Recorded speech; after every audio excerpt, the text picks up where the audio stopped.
बीडमध्ये अजित पवार यांच्या ताफ्यासमोर शिक्षकांनी घोषणाबाजी केली आहे। जिल्हाधिकारी कार्यालयासमोर शिक्षकांनी आंदोलन केलं। ही दृश्य आपण बघतोय।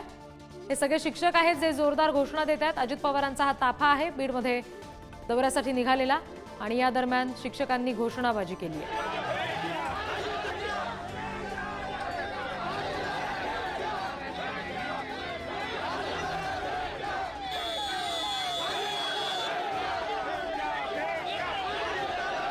आणखी तपशील आपण या संदर्भात घेणार आहोत। प्रतिनिधी सचिन जिरे आपल्याशी जोडले गेलेले आहेत, त्यांच्याशी आपण बोलूया। सचिन, आता नेमके तुम्ही कुठे आहात? तुमच्या मागे बसलेले हे सगळे शिक्षक आहेत का? त्यांचं म्हणणं नेमकं काय आत्ताच्या क्षणाला?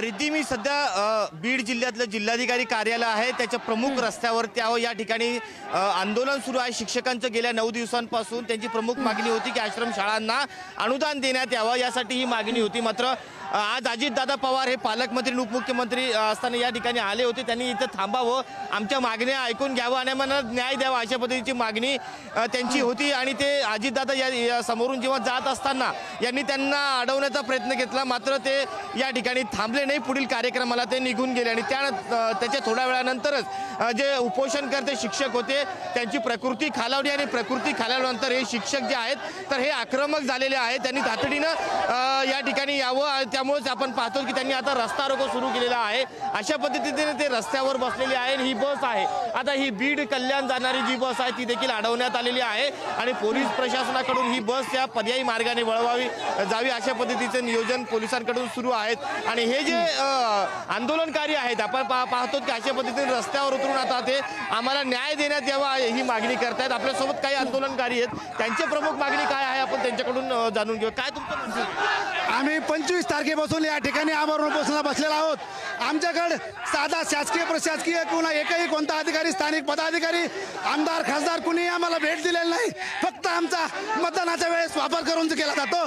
8 मार्च 2019ला 20% अनुदान आम्हाला जाहीर केलेलं आहे। मागणी काय आहे? तुम्ही रस्त्यावर का मागणी आहे की या 165 शाहू फुले आंबेडकर आश्रमशाळेला वेतन श्रेणीप्रमाणे 100% अनुदान मिळालं पाहिजे आणि स्वर्गीय धनंजय नागरोजे यांच्या कुटुंबाला 50 लाख रुपयाची आर्थिक मदत मिळाली पाहिजे, एवढी आमची मुख्य मागणी आहे। रस्त्यावर तुम्ही बसता, अजितदादांना तुम्ही थांबवण्याचा देखील प्रयत्न केला होता। अजितदादाला थांबवण्याचा प्रयत्न केला, लेकिन अजितदादा थांबलेले नाहीत, आम्हाला बेवारस सोडलेला आहे। या एकाही मंत्र्यांना आम्हाला बरी साथ दिलेली नाही। काही महिला देखील आहेत, त्यांच्याशी तुम्ही रस्त्यावर आता रस्ता रोको करताय, नेमकी तुमची प्रमुख मागणी आज काय आहे? पालकमंत्री देखील या ठिकाणी आमची शाहू फुले आंबेडकर 165 आश्रमशाळा आहेत, त्या शाळांना विजयंती संहिता शाळा लागू करावी, 100% प्रमाणे वेतन श्रेणी मंजूर करावी। 20 वर्ष झालं 1 रुपया सुद्धा पगार नाहीये। आज आमचा संसार रस्त्यावर आले, आज आम्ही स्वतः रस्त्यावर आलोत। आम्ही शिक्षक असं सुद्धा लाज वाटायली शिक्षक म्हणायला, आज रस्त्यावर बसायची वेळ आली आमच्यावर। एवढं म्हणजे लाज वाटायली, आम्ही शिक्षक सुद्धा। आज अजितदादांनी भेट दिली तर ठीक आहे, नाही तर आम्ही या ठिकाणी मरणार आहोत, सगळेजण मरणार आहोत या ठिकाणी। बस झाला, आता सहनशीलता संपून गेली आमची। लोक अजितदादा इथून गेले पण साधं त्यांनी बघितलं सुद्धा नाही आमच्याकडं, कुणाला सांगावं आम्ही? आज अजितदादांनी भेट द्यावी, नाही तर आम्ही आमच्या जीवनाचं आत्मदहन करणार म्हणजे करणार। घरी सांगून आलो तर आज आम्ही घेऊन आलो तर शाळेचं अनुदान घेऊन येणार, नाही तिथं मरून येणार आहेत। आज आम्ही आमची इथं यात्रा होणार आहे, आत्मदहन करणार आहेत आज आम्ही इथं। रिद्धी, अशा पद्धतीची या भावना आहेत। अजितदादांनी या ठिकाणी याव्या, अन्यथा आम्ही याच ठिकाणी आत्मदहन करू असा इशारा या ठिकाणी या आंदोलकांकडून दिलं जात आहे। निश्चित, आणि त्याच्यामुळे आता नेमकं काय यापुढे घडतंय हे पाहणं महत्त्वाचं आहे। या सगळ्या शिक्षकांना सचिन संध्याकाळपर्यंतची वेळ दिली गेलेली आहे का? या पुढची कुठली वेळ दिली आहे का भेटीसाठीची?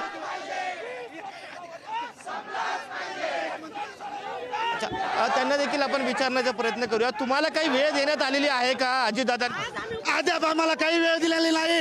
आज 9 दिवसापासून आम्ही या ठिकाणी बसलो, एकही आमच्याकडे मंत्री आला नाही, खासदार नाही, आमदार नाही। अहो, साधे जिल्हाधिकारी साहेब सुद्धा आम्हाला भेटायला आलेले नाहीत, एका ठिकाणचे SV साहेब सुद्धा आम्हाला भेटायला आलेले नाहीत। आज 9 दिवस न्यूजच्या माध्यमातून तुम्ही अजितदादांना काय विनंती करणार? आमची एकच अजितदादांना मान्य आहे की आमच्या स्वर्गीय धनंजय नागरोजेला 50 लाखाची मदत मिळावी आणि या राज्यातल्या 165 शाहू फुले आंबेडकर जे आश्रमशाळा आहेत त्यांना 100% वेतन अनुदान द्यावं आणि आमची मागणी मान्य करावी, एवढीच आमची मागणी आहे। 9 दिवसापासून आमच्या या ठिकाणी 5 शिक्षक उपोषणाला बसलेले आहेत। प्रत्येक दिवशी प्रत्येक शिक्षकाची एकेकाची तब्येत खालावलेली आहे, तरी सुद्धा या ठिकाणचा एक सुद्धा लोकप्रतिनिधी आम्हाला भेटायला आला नाही। का या जिल्हा कलेक्टर ऑफिस समोर आम्ही पोहोचल्याच्या नंतर इथला एक सुद्धा अधिकारी दादाकडून तुमच्या काय अपेक्षा आहे? सांगते या अगोदर आमच्या काय अपेक्षा कोणाकडून होत्या सांगते आणि या ठिकाणी कुठलाही कर्मचारी आमच्याकडे आला नाही, आमची विचारपूस केली नाही आणि अजितदादाकडून पालकमंत्री या नात्याने आमची अशी अपेक्षा आहे, आमच्या जेव्हापासून शाळा सुरू झाल्यात तेव्हापासून अजितदादा अर्थमंत्री येतं आणि त्यांना आमच्या सगळ्या व्यथा सगळ्या कथा माहिती येतात आणि त्यांनी आमच्या या ठिकाणी आमच्या शाळेला अनुदान देऊन वेतन श्रेणी 100% वेतन श्रेणीप्रमाणे अनुदान देऊन आम्हाला हे करावं आणि अशा पद्धतीची ही मागणी आहे रिद्धी त्यांनी की अजितदादांनी यावं, ते अर्थमंत्री आहेत, त्यांना सर्व आमच्या ज्या वेदना आहेत त्या माहिती आहेत, ते आमचे प्रश्न सोडवू शकतात, अशा भावना या ठिकाणी या आंदोलनकर्त्यांच्या आहेत. अगदी सचिन, तुम्ही आमच्याशी असेच जोडलेले राहा. सध्या प्रेक्षकांना आपण ही दृश्य दाखवतो, एक्सक्लुसिव्ह दृश्य पुढारी न्यूजवर. एक शिक्षक आहे जो आंदोलन करता आहे आणि भोवळ आलेली आहे, संबंधित शिक्षकाला काहीशी प्रकृतीत बिघाड झालेला आहे, त्यामुळे अशा पद्धतीनं इतर सगळ्या सहकारी शिक्षकांनी या शिक्षकाला उचललं आणि रिक्षामध्ये त्याला बसवून उपचारासाठी म्हणून पुढे नेण्यात आलं. प्रकृती खालावेपर्यंत शिक्षकांचं हे सगळं आंदोलन आता इथपर्यंत येऊन पोहोचलेलं आहे.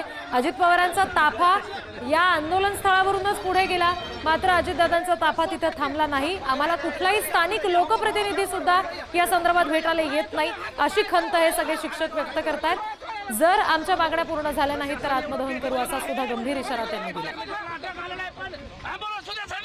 सचिन, धन्यवाद या सगळ्या तपशिलांसाठी. पुढचे तपशील वेळोवेळी तुमच्याकडून घेत राहू.